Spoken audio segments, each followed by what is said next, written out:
bienvenue dans Villa Uli. Avant de commencer notre nouvelle capsule bien-être, je souhaitais vous présenter notre partenaire. Mamma mia, septembre est déjà là. C'est comme si je ne l'avais pas vu venir, celui-là. Cette année a été particulière pour moi avec la gestion de mon cancer du sein. Et cet été, j'avais décidé de prendre 2 mois pour couper complètement et laisser à mon corps le temps de se remettre de ces 9 mois de bataille.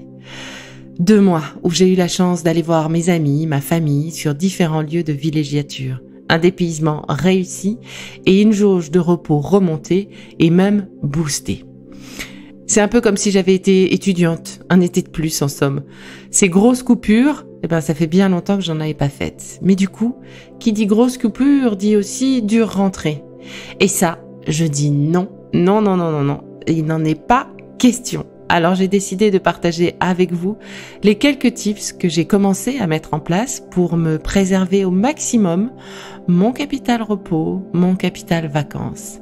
Et même si j'ai la chance de faire ce que j'aime avec ce podcast Be Lively et l'association Human Impact que j'anime pour prendre soin des soignants, il y a parfois des tâches, tout de même, que l'on n'a pas envie de faire, des dossiers à traiter qui traînent, des dossiers qui se bousculent au portillon. Comme tout le monde, quoi. Et l'idée de retrouver tous ces petits-là que j'avais gentiment laissés derrière moi, ça m'enchante pas complètement en vrai.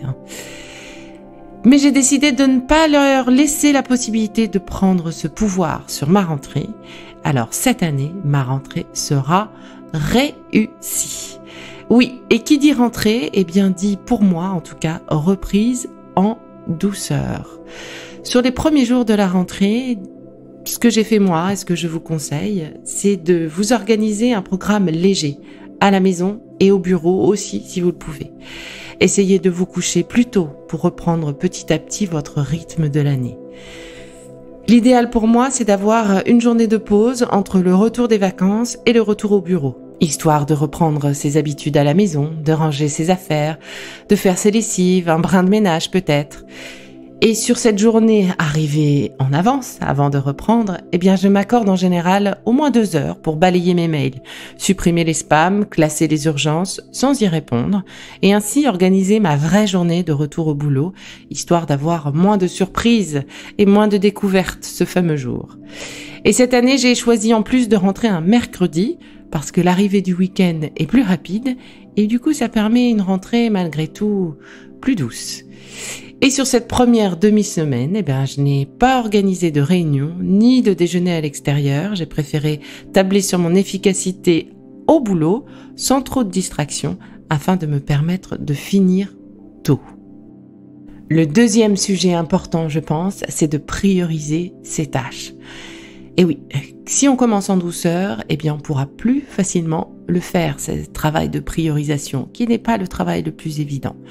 Alors, on hiérarchise et on délègue. Et ça, c'est valable au boulot, évidemment, mais à la maison aussi. Il n'y a pas de raison qu'on se tape tout le travail. Et ce travail de hiérarchisation et de liste, moi, je le fais sur un beau cahier. Je passe toujours un agréable moment à chercher et trouver de beaux cahiers. Ils sont ma tête. Je pourrais tout dicter à mon ordinateur, je pourrais utiliser des applis de gestion des plannings. J'ai essayé en réalité, mais je reviens toujours à ce bon vieux cahier et ce plaisir que j'éprouve à chaque fois de l'ouvrir et de le commencer. Et surtout, de rayer les tâches accomplies. Donc sur ce cahier, j'ai listé toutes les tâches qui m'attendent, toutes celles auxquelles j'ai pensé, et je commence ce cahier des 2 côtés. Un côté professionnel et l'autre côté, le côté perso. Et je trouve ça super pratique puisque j'ai mes listes tout le temps avec moi. Et une fois que la liste des tâches est faite, l'idée surtout, ce qui est important quand même, c'est de préciser le vrai caractère d'urgence, les échéances, mais de le faire vraiment avec justesse. Parce que c'est pas vrai que tout est urgent tout le temps. Et souvent on fait ça par facilité. On se met la pression inutilement finalement. Tout est urgent, mais en fait tout est urgent, rien n'est urgent. Donc ça ne va pas. Alors en général, pour re-hiérarchiser toutes mes listes, une fois qu'elles sont faites, un peu plus tard dans la journée, quelques heures après, ou quand je peux le lendemain, je reprends les listes avec un bon café, un thé, une tisane, ce que vous aimez, et je revisite cette liste doucement et calmement pour donner les vrais caractères d'urgence à chacune des missions que je me suis données. Enfin, une fois que vous avez votre plan d'action fixé, déterminé, je vous rappelle que l'on est vraiment efficace lorsque l'on fait une chose après l'autre.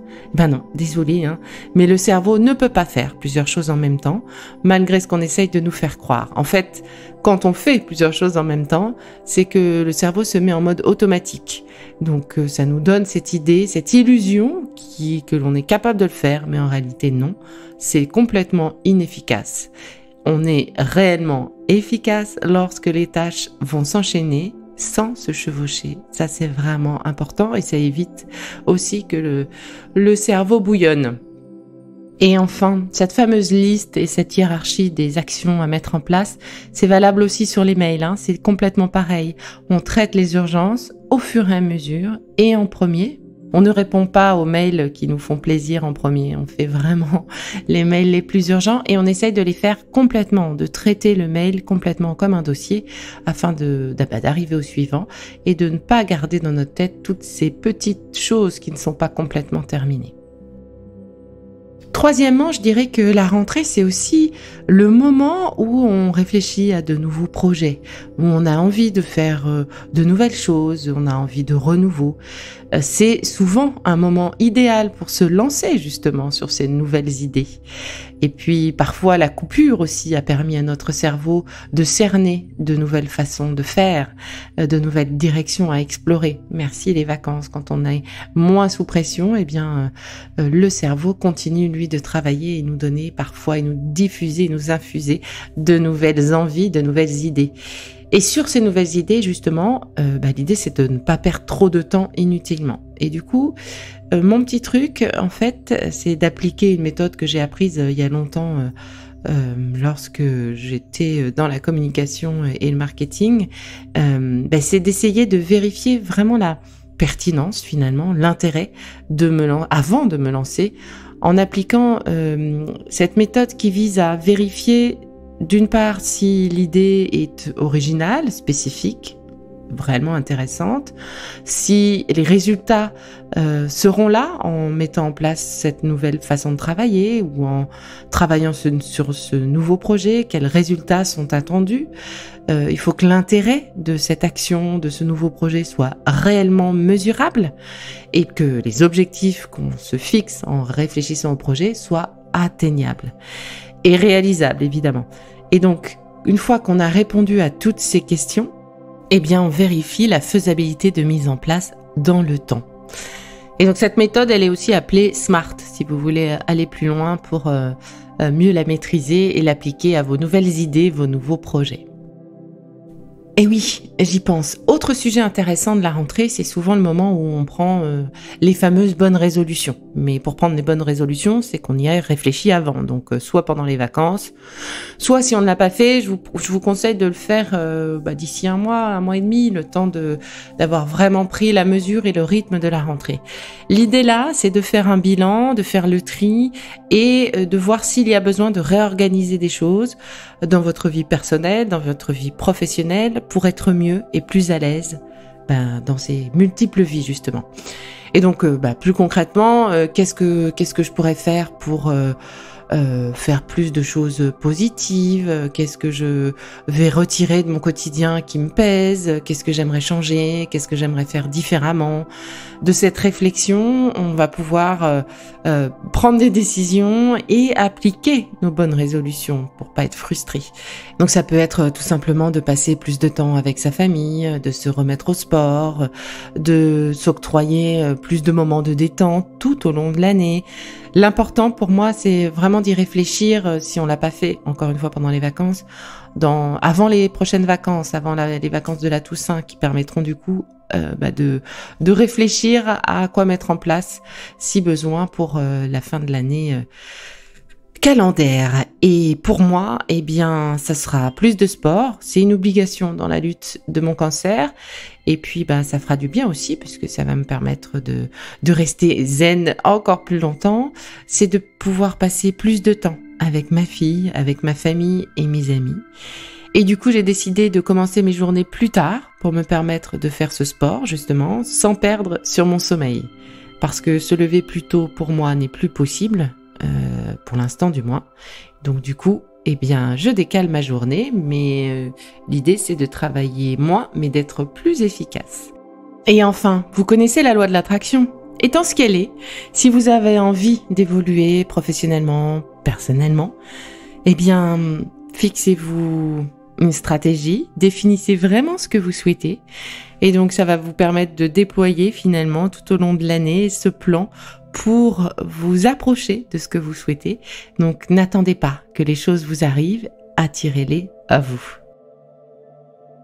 Et le 4e et dernier point que j'adore, évidemment, c'est de cultiver les bons moments. Ces moments étapes, ces moments réconfort. L'idée, évidemment, c'est de ne pas attendre trop longtemps. Alors, moi, j'ai déjà commencé, perso, à organiser les prochains week-ends, les prochaines sorties. L'idée, c'est de profiter de la vie en se préservant des moments de détente, des moments de partage, de découverte, seul ou en famille. Et les échéances plaisir, ce sont de superbes arrêt au stand, un peu comme la Formule 1, vous savez, on se remet d'aplomb pour affronter les échéances prochaines. Et donc, du coup, je commence aussi à réfléchir aux vacances de la Toussaint. Alors, je pensais que c'était le dernier point, mais en fait, il y en a un autre qui me vient en tête, c'est tous ces plaisirs que l'on a su profiter, que l'on a traversé pendant ces congés. Je pense aux apéritifs en terrasse, aux moments de partage en couple, en famille, avec nos enfants, les éclats de rire, les petits déjeuners à rallonge. Il est pour moi hors de question que la rentrée sonne le glas de tous ces plaisirs de vacances et au contraire même, il me semble qu'ils sont essentiels pour pouvoir justement surfer sur une rentrée sereine. Pendant l'été, nous avons ralenti. Nous nous sommes déconnectés, nous avons pris notre temps, des attitudes qui ne peuvent qu'être bénéfiques pour notre travail. Les urgences finiront par prendre le dessus, alors essayons d'écarter cette échéance le plus longtemps possible, le plus loin possible. Donc on continue, les moments détente, les apéros, en famille, avec nos amis, avec nos enfants. On en profite pour que ces moments soient toujours des moments de convivialité, de partage, d'échange, chacun nous parlant de sa rentrée. Et puis si la question du coup nutrition et apéro se pose, moi je vous propose d'en parler dans un prochain épisode. Je pourrais vous donner quelques tips, des idées pour faire vos choix, pour renouveler les choses, y compris sans alcool et y compris en se faisant du bien avec de quoi manger à l'apéritif, des choses saines et plaisantes. Et oui, et les fameux repas du soir où c'est toujours la course. Sur cette rentrée, pendant les quelques premières semaines, soyez doux avec vous-même, acceptez peut-être de commander au restaurant d'à côté pour une livraison et vous enlevez ce stress. Ou encore, il existe des applications qui nous aident vraiment en nous livrant tous les ingrédients pour réaliser des recettes simple, facile, rapide, c'est pas trop cher et ça peut être de bons moments partagés en famille justement sans le problème des courses à réaliser. Bref, on reparle de tous ces petits tips et de toutes ces petites idées dans le prochain épisode. À très vite.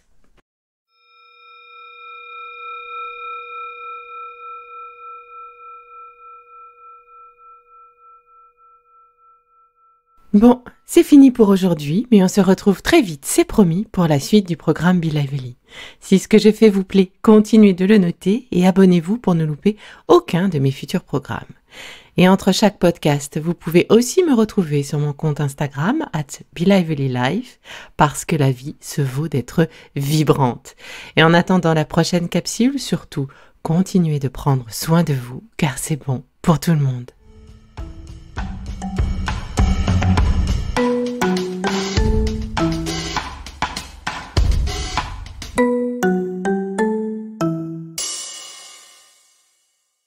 Le contenu que vous venez d'écouter n'est pas un dispositif médical et ne peut pas se substituer à l'avis d'un médecin basé sur votre situation personnelle. En cas de doute, consultez votre médecin.